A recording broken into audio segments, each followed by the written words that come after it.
hello साଙ୍ଗवानी नमस्कार जय जगन्नाथ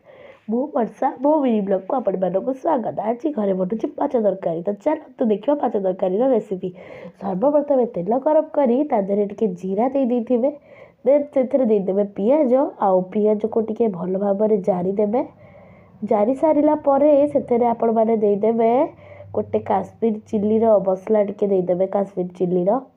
तो काश्मीर चिल्ली दे सारा पर आप गोटे टमाटर को लेकिन टे भल कि से दलीदेवे जदि आप चाहिए ताहले आपण कटा टमाटर भी दे पारे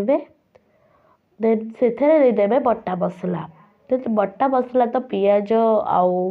पिज तो दिहबनी रसुण आउ अदार गोटे जीरा फिरा पड़ी गोटे पेस्ट पड़ता से पेस्टा को देदेवे देन से देखिए टे लक्ष्य रखिए जमी फुटी आसो तरकारीटा जमी भल भाव में फुटी आसो बढ़िया लगे खावाक देन ताको फुटेवा छाड़ सारापर से पूरा भल भाव में फुटीगले आउ मसलाटा कंचा लगनी देन तापर से देदेवे आलू आलू को भल भाव में कषि नेबे देन कषि सारापर देखिपे केते बढ़िया पूरा वीडियो आसूची आप देखिपे बढ़िया स्मेल भी आसला देन से देदेले पानी पानी देकी ताकू टिके भल भाव में गोलई नेबे देन ये आपण मैंने देखिपे माछ माछ ये तो मुंड नांज पीस एमती किछटा पीस माछ देला देन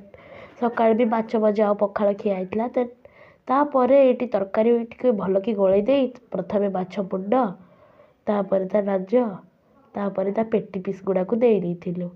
पेटी पीस दे सारा पर माछ को टिके भल कि घाटी देला पर तापर आमे कौन करथिलु ना भल कि माछ को टिके ये कर देकी तापर से आंबुल आड़िके आड कर तो देखिपे तरकारी भ्यूटा केते बढ़िया आसूची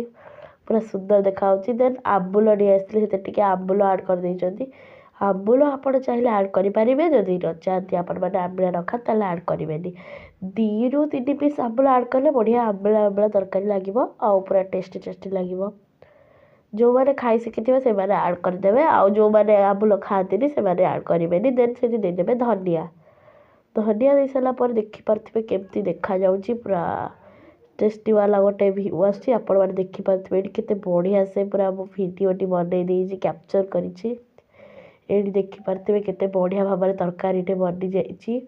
आज वीडियो आपण मानू केमिति लगी कमेंट रे निश्चय जनइबे आउ देखिपे ये तरकारी पूरा केते बढ़िया भ्यू आसूची मन करके आज वीडियोटी को केमिति लगी कमेंट निश्चय जनइबे से पर्यंत मुझे रही